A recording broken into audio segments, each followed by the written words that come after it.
संवाद नेपाल। नमस्कार, संवाद नेपालमा यहाँहरूलाई स्वागत छ। म विप्लव पोखरेल। हामीले सानो अंश सीमा सन्दर्भको बारेमा केही समय अगाडि संवाद नेपालमा चर्चा गरेका थियौँ। आज हामी संवाद नेपाल आजको सन्दर्भ देशको स्वाभिमान रक्षा तथा लिपुलेखको सामु उपयोगको एउटा विषय लिएर यहाँहरू सामु पुनः उपस्थित भएका छौँ। आज हामीले सन्दर्भ देशको स्वाभिमान रक्षा तथा लिपुलेखको सामु उपयोगको बारेमा चर्चा गर्ने प्रयत्न गर्नेछौँ।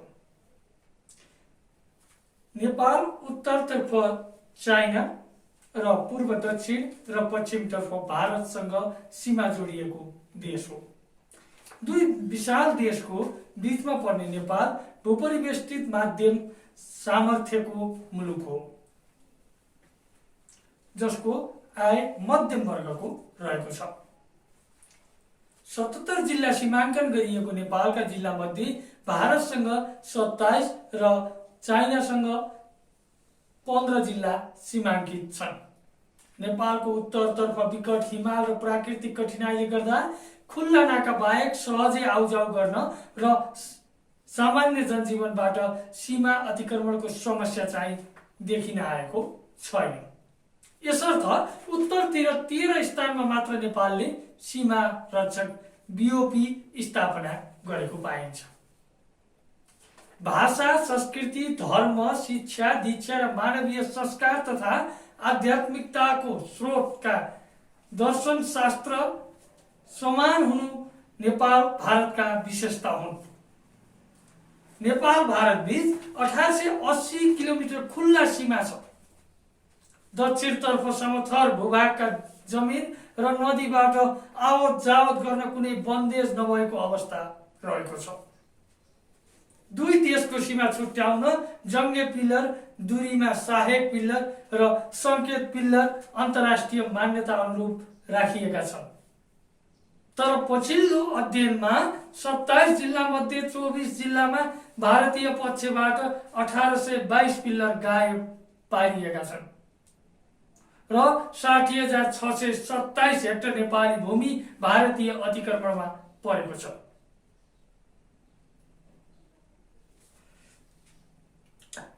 नौ सय 61 स्थानमा सीमा स्तम्भ 10 गजा र आसपासका आबाद र जंगलमा अनावश्यक अतिक्रमण गरी विवाद सिर्जना गरिएको छ। कतिपय सीमा क्षेत्रका जनतालाई भारतीय सरकारले राशन कार्ड र विविध सुविधा दिने प्रलोभनमा पारी दबावमा राखिएका समाचार पूर्व मेचीदेखि पश्चिम महाकालीसम्मका मधेस तराई सीमाका तथा पहाडी जिल्लाबाट आइरहेका छन्। विशाल छिमेकी भारतले नेपाललाई स्वतन्त्र सार्वभौम राजकीय सत्ता र राष्ट्रको दर्जा दिन हिचकिचाएको तथा आफ्नो छारीमा राख्न चाहने कल्पित राजनीति गर्दै आएको पाइन्छ। ब्रिटिसकालीन सुगौली सन्धि, हेपा र अपमानको पोका, मालिक र दासको सम्झौतालाई सन् 1950 को सन्धिबाट निरन्तरता दिन सफल भएको स्वतन्त्र भारतीय कूटनैतिक प्रवृत्तिलाई नेपालको राजकीय नेतृत्वले टोड्न सकेको पाइँदैन। नेपालको राजनीति दिल्लीको अगुवाईमा राजा राणा र नेपाली काङ्ग्रेसको त्रिपक्षीय वा चारपक्षीय पछि चक्रव्यूहमा फसेको र दुष्चक्रको भुमरीमा पर्दै आएको पनि पाइन्छ।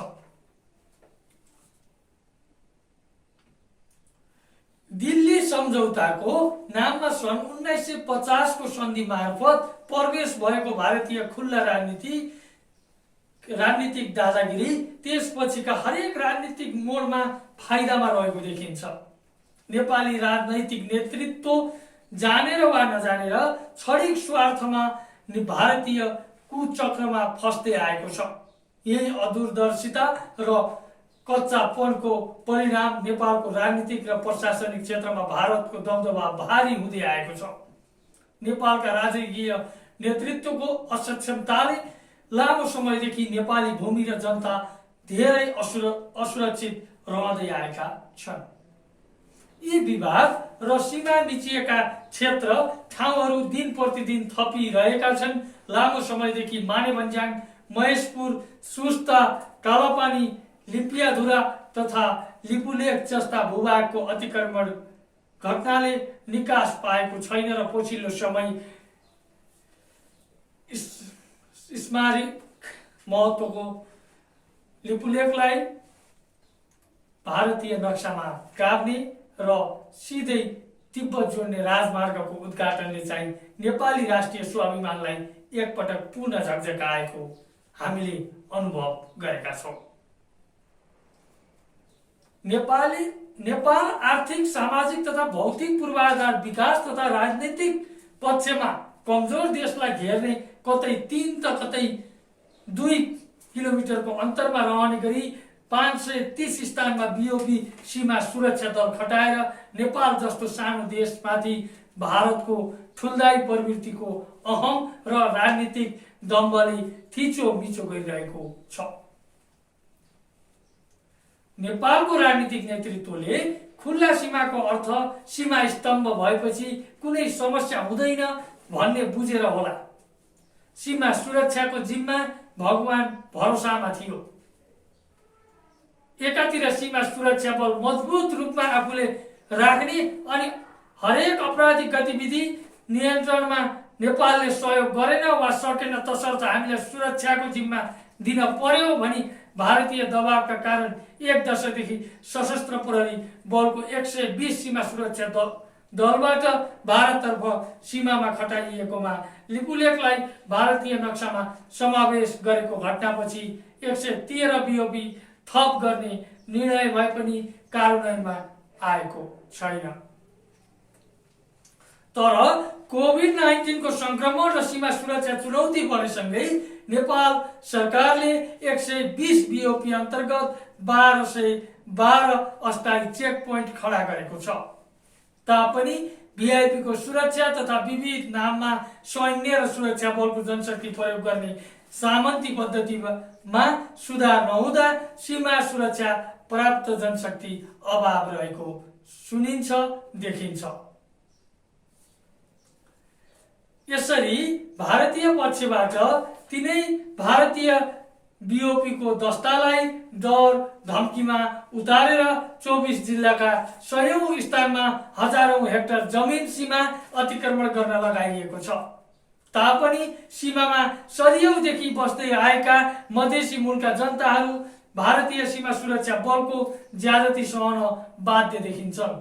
आफूले पुस्तौं पुस्तादेखि उपभोग र खनजोत गर्दै आएको भूमि अतिक्रमण अत्याचार विरुद्ध बोल्न र लड्न यदाकदा प्रयास हुँदा सांघातिक आक्रमणको शिकार समेत हुने गरेका छन्। शिक्षा तथा चेतनाको अभाव र गरिबी मुख्य बाधक हुँदा सामूहिक रूपमा प्रतिकार हुन नसक्दा एवं राज्य पक्षबाट समेत ती सीमावर्ती जनताले आधारभूत सेवा सुविधा र असल अभिभावकत्व प्रदान भएको अनुभूत नहुँदा सीमावर्ती क्षेत्रमा जनता उच्च अन्यायमा छन् भन्ने हामीले देखेका छौं।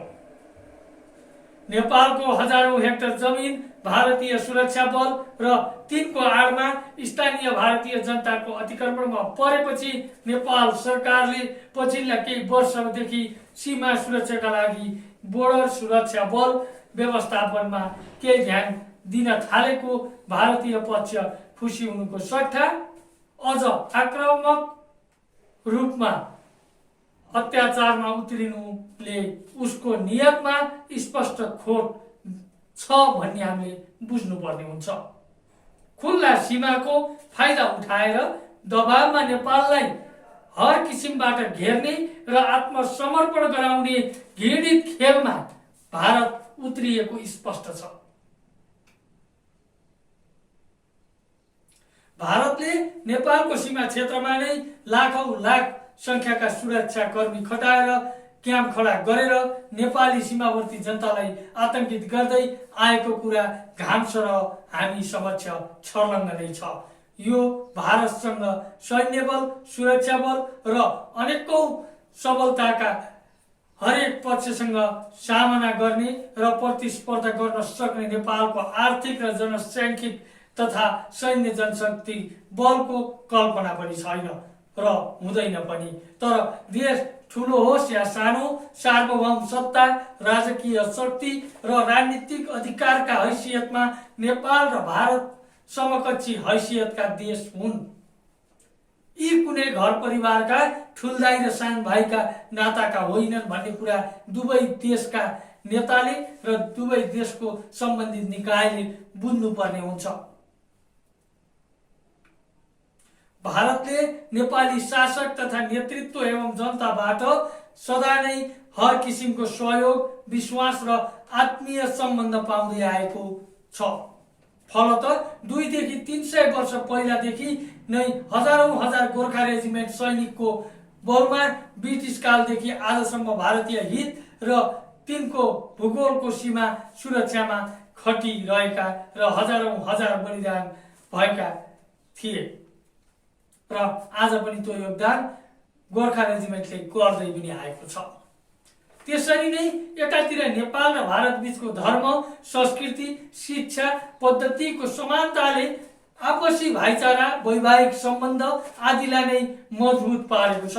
अर्कोतिर अति ठुलो देश, जनसङ्ख्या बढी, विकासको लहर, सेवा सुविधामा पहुँच तथा शिक्षित र हरेक किसिमका अवसर बढी हुने भएकाले भारतमा जन्मेका र नेपालमा विवाहित भई आएका छोरीहरूको नेपालको राजनीति तथा सरकारी पदमा समेत धेरै पहुँच पुगेको पाइन्छ। जुन किसिमको उच्च सुविधा नेपाली छोरी वा नागरिकले भारतमा बिरलै पाएको हामीले देखेका छौँ, पढेका छौँ, सुनेका छौँ। तापनि भारतीय शासनको अत्याचारको शिकार तिनै मधेसको भूभाग र जनता हुँदै आएको पाइन्छ, जुन अत्यन्तै दुःखद हो। यसर्थ अब नेपाल र नेपाली एकजुट भएर भारतीय अत्याचारको ढोका सदाका लागि बन्द गर्न जुर्मुराउनु पर्ने बेला सिर्जना भएको छ। भारत चीन जोड्ने मार्गका नाममा इन्डो नेपाल बोर्डर रोडको नेपाली भूमि र जनतामाथिको अत्याचार, त्यसरी नै नेपालका मधेसमा नेपाली भूभाग डुबान गर्ने दर्जनौं संख्याका बाँधवादी जुन अत्याचार गरेको छ, यसरी नै कोशी गण्डक शारदा ब्यारेज लगायतका सयौं असामान्य व्यवहार तथा मानवीय समस्या समाधान खोज्ने पहल राजनीतिक रूपमै हुनु आवश्यक देखिन्छ। यसर्थ नेपाल र भारतमा सबै ठाउँबाट प्रवेश हुने नाकाहरू बन्द गरी निश्चित सीमा नाका 10 देखि 15 वटामा सीमित गरेर अन्य बाँकी सबै नाका सदाका लागि बन्द गर्ने नीति लिनु उचित हुन्छ। नेपाली सेना वा सशस्त्र बललाई सबै भौतिक पूर्वाधार र सेवा सुविधा सहित सशस्त्र प्रहरीका क्याम्पमा अथवा सीमा क्षेत्रमा स्थापना गर्ने नीति नेपाल राज्यको हुनुपर्दछ र सीमा क्षेत्रका जनतालाई अभिभावकत्व र आधारभूत सेवा सुविधा आफ्नै देशमा प्रदान गर्ने व्यवस्था मिलाउनु पर्दछ। त्यसरी नै युवा बेच्ने र रोजीरोटीका लागि अर्काको देशमा रगत बगाउने जातिबाट नेपाल सचिनु पर्दछ र भारतमा रहेको नेपालीको गोर्खा रेजिमेन्ट सैन्य सम्झौता अविलम्ब खारेज गरी नेपालीलाई नेपालमा फिर्ता बोलाउने तागत नेपाल सरकारले राख्नु पर्दछ। नेपाल भारतको बीचमा रहेको सदियौंदेखिका समस्त समस्या पहिचान तथा समाधानार्थ सिफारिस गर्न गठित बौद्धिक वर्गको नेतृत्वको सहमतिमा तयार इपिजी समूहको साझा विचार र प्रतिवेदन बुझेर सार्वजनिक गर्ने हैसियत दुवै देशको नेतृत्वबाट हुनुपर्दछ। सार्वभौम राष्ट्र भएकोले सह अस्तित्व र समानतामा हिँड्न दुवै देश तयार हुनुपर्दछ।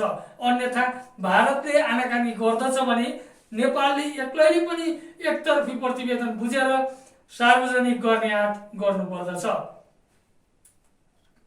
नेपालको संसदमा प्रस्तुत संकल्प प्रस्तावलाई राष्ट्रिय सहमतिका साथ पास गरी अगाडि बढ्नुको अर्को कुनै विकल्प रहँदैन। नेपालले भारतसँगका सीमा र अन्य हरेक राजनैतिक हस्तक्षेपकारी मुद्दालाई अन्तर्राष्ट्रियकरण गर्न पनि सक्नुपर्दछ। विद्यमान अवस्थामा साहसिक नेतृत्व नेपाल आमालाई खाँचो परेको अनुभव हुन्छ र यो हामीले देखिरहेका छौँ। सर्वदलीय सहमतिमा नेपालको विगतको राजनीतिक अवस्था र ऐतिहासिक बाध्यताहरूको समीक्षात्मक विश्लेषण गरी राजा महेन्द्रले बेचेको, आत्मसमर्पण गरिदिएको, गोप्य सम्झौता गरेको वा विगत 60 वर्षदेखि भारतीयको आफ्नो कब्जामा राखेको 2026-27 तिर 18 भारतीय चेकपोस्ट हटाउँदा कालापानी चेकपोस्ट छुटेको जस्ता तत्कालीन राजनीतिक त्रुटिजन्य व्यवस्थालाई विद्यमान अवस्थामा आरोप प्रत्यारोप गरेर समाधान हुँदैन र सम्बन्ध विकास पनि हुँदैन। यसर्थ दूरदर्शी कूटनीतिक क्षमता र गणतान्त्रिक सार्वभौम अधिकार प्रयोग गरी विवाद सुल्झाउनु पर्दछ। बलियो प्रमाण र तार्किक भाषाका भरमा गुमेको स्वाभिमान र हजारौं हजार हेक्टर जमिन अतिक्रमण गरिएका महेशपुर, सुस्ता, मानेभन्ज्याङ, लिपुलेक, कालापानी, लिम्पुयाधुरा जस्ता सीमा समस्या र नदी नाला तथा बाँध जन्ने र सीमा क्षेत्रका बासिन्दाका अव्यवस्थापनका समस्यालाई हटाउने नेतृत्व चाहिएको छ र नोट पठाएर विरोध जनाएर मात्र भारतीय विस्तारवाद पछाडि जाँदैन भन्ने स्पष्ट हुनु पनि जरुरी छ। तसर्थ नेपालले यही अवसरमा भारतसँग बङ्गलादेशका बन्दरगाहसम्म पुग्ने, भारतसँग के समस्या छन् र उचित विकल्प के हुन सक्छ, भारत तथा चीन एवं नेपाल बीच त्रिपक्षीय सम्बन्धबाट लिपुलेकलाई चीन, नेपाल र भारतको हितमा प्रयोग गर्ने नाका रूपान्तरण गरिनुपर्दछ।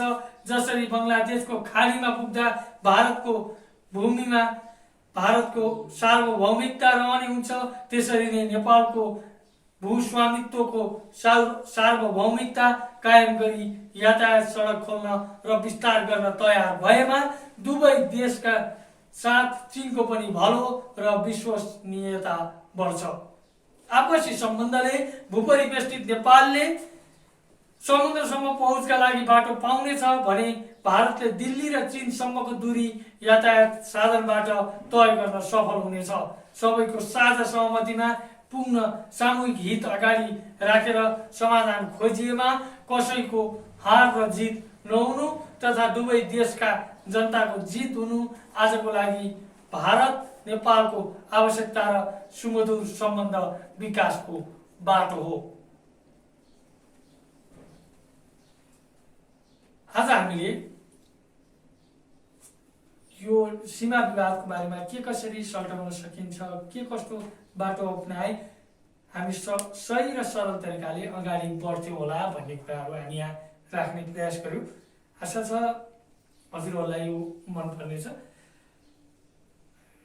हजुरको प्रतिक्रिया हामीले आशा गर्छौँ, त्यसैले कमेन्ट बक्समा गई हामीलाई प्रतिक्रिया पनि दिन सक्नुहुन्छ र हाम्रो भिडियो धेरैभन्दा धेरै जनाले हेर्नको लागि हजुरहरूले लाइक, सब्सक्राइब र सेयर गरिदिनु होला भन्न चाहन्छु। यो सँगै आजको लागि म लगायत मेरो टिमलाई बिदा दिनुहोस्। नमस्ते।